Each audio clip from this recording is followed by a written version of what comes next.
እስኪ አንድ ጥያቄ ልጠይቅህ። ስንት ጊዜ ነው በግንኙነቱ ውስጥ እኔ ነኝ ያጠፋሁት ብለህ ይቅርታ የጠየቅከው?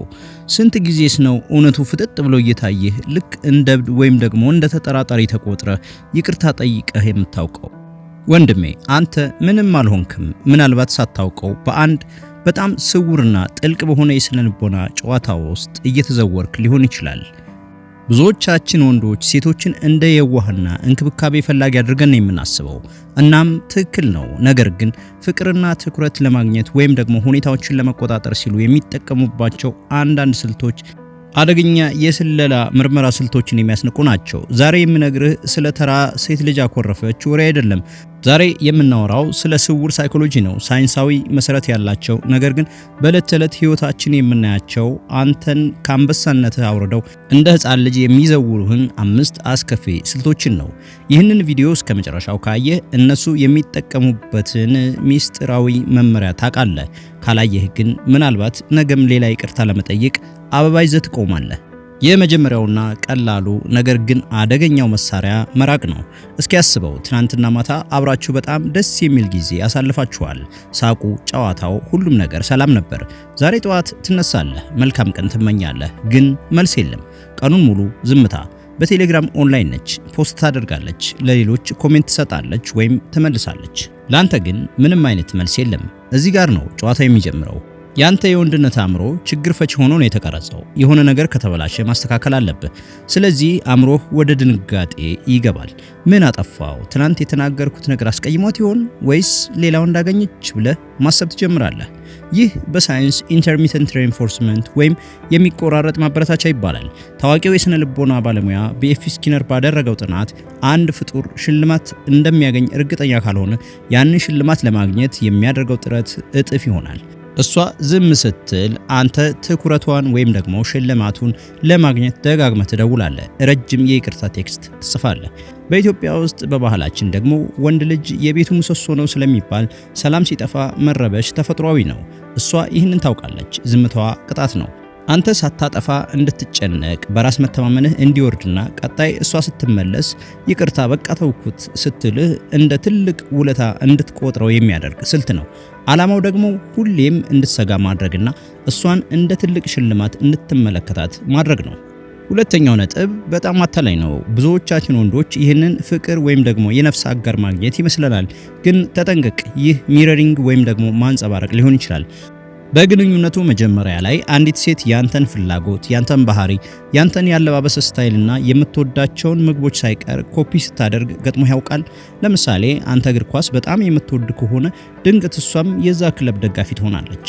አንተ ፖለቲካ የምትወድ ከሆነ ያንተን ሐሳብ እያስተጋባች ልክ ነህ፣ እኔም ሁሌ እንደዛ ነው የማስበው ትልሃለች።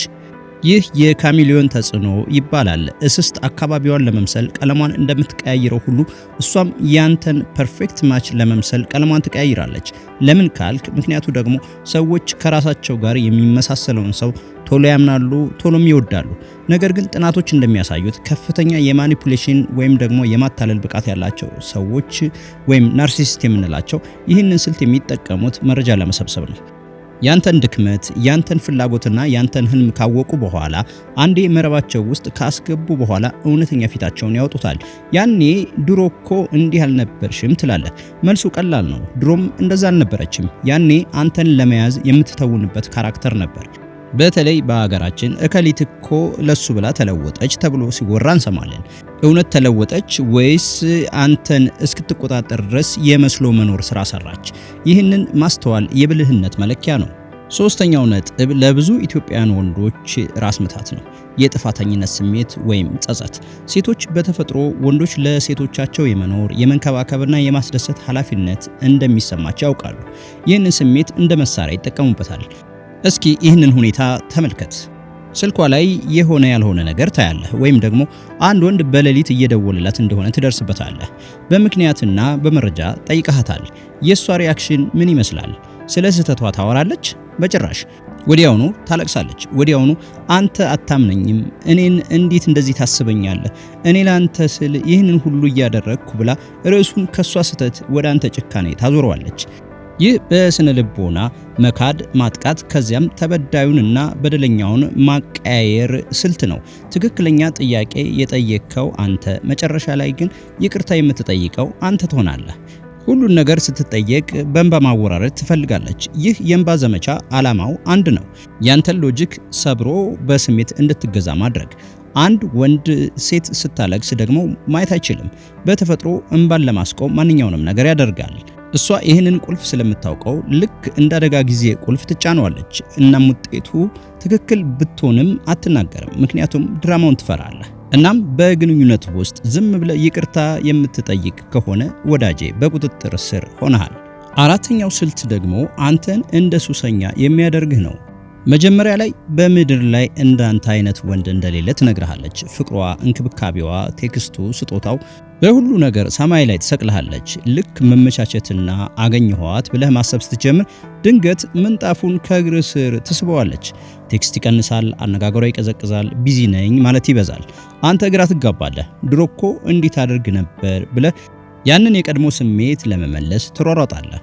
ይህ ልክ እንደ ቁማር ማሽን ነው። ቁማርተኛው ሁሌ ስለማያሸንፍ አልፎ አልፎ የምትሰጠውን አሸናፊነት ለማግኘት ሲል መጫወቱን አያቆምም። በስነ ልቦና ይህ ዶፓሚን እንዲወጣና እንዲወርድ በማድረግ አንተን በስሜት ጥገኝነት ውስጥ የመክተት ዘዴ ነው። ስትቀዘቅዝብህ ያምሃል፣ ልክ እንደ ሱስ። ያንን ህመም ለማስታገስ ደግሞ የበለጠ ትለማመጣለህ። ስጦታ ትገዛለህ፣ የበለጠ ወደ እሷ ትቀርባለህ። እሷ ግን ይህን ሁሉ የምታደርገው ሆን ብላ ነው። አንተን መቆጣጠር የምትችለው የአንተ ስሜት በእሷ እጅ ላይ ሲሆን ብቻ ነው። ዛሬ ንግስት፣ ነገ ደግሞ ሌላ አይነት ሴት ትሆንብሃለች። ይህ አለመረጋጋት አንተን ሁሌም ስለሷ ብቻ እንድታስብ ያደርግሃል። ይህ የመጨረሻው ነጥብ ደግሞ በጣም ስማርት የሚባሉ ሴቶች የሚጠቀሙበት ነው። ቀጥታ አትጠይቅህም። ለምሳሌ አዲስ አይፎን ወጥቷል እንበል፣ ስልክ ግዛልኝ ብላ አትጠይቅህም። ይልቁንስ አንድ የቲክቶክ ቪዲዮ ታሳያለች። ቪዲዮ ላይ አንድ ወንድ ለሴት ጓደኛው ስልክ ገዝቶላት ሰርፕራይዝ ሲያደርጋት ታያለህ። ከዛ እንዲህ ትላለች፣ ዋው እንዴት የታደለች ናት፣ እስኪ ወንዱ እንዴት ነው የሚወዳት ተመልከት፣ እኔ ግን እድሌ ብላ ዝም ትላለች። ወይም ደግሞ ጓደኛዋ ያደረገችውን ነገር ታወራለች። ይህ ሰብሊሚናል ሰጀሽን ይባላል።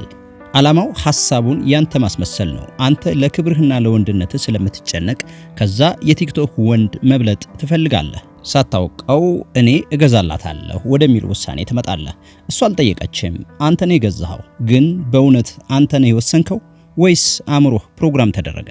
በተለይ በሀገራችን ወንዶች ለፍቅረኞቻቸው የማያደርጉት ነገር የለም መባልን ይወዳሉ። ይህንን ደካማ ጎን በመጠቀም ሳትጠየቅ እንድትሰጥ፣ ሳትገደድ እንድትገዛ ያደርጉሃል። እናም ይህ በጣም አደገኛ የሆነ የመጠምዘዣ ስልት ነው። ወንድሜ ይህንን ቪዲዮ የሰራሁት ሴቶችን እንድትጠላ አይደለም፣ በጭራሽ። ዓላማዬ እንድትነቃ ነው። ግንኙነት ማለት መተጋገዝ፣ መከባበርና ግልጽነት እንጂ የአእምሮ ቼዝ ጨዋታ መሆን የለበትም። እነዚህን ምልክቶች ስታይ የግድ ግንኙነቱን አቋርጥ ማለት አይደለም። ነገር ግን ቆም ብለህ ጠይቅ። ይሄ ስሜት ትክክል ነው ወይስ እየተዘወርኩ ነው ብለህ ጠይቅ። ማንም ሰው አእምሮህን እንዲቆጣጠረው አትፍቀድ። አንተ ዋጋ ያለህ ሰው ነህ። ፍቅር በነፃነት እንጂ በፍርሃትና በጥፋተኝነት ስሜት የሚመራ መሆን የለበትም። ይህ ቪዲዮ አይንህን ከገለጠልህና ተመሳሳይ ጠቃሚ የሳይኮሎጂ ትንታኔዎችን ማግኘት ከፈለግ ቻናሉን ሰብስክራይብ በማድረግ ቤተሰብ ሁን። ከታች ኮሜንት ላይ ደግሞ አንተ የገጠመህን ወይም ደግሞ በሌሎች ሰዎች ያየኸውን ታሪክ አጋራኝ፣ እንማማርበታለን። በሚቀጥለው ቪዲዮ እስከምንገናኝ ድረስ ሰላም።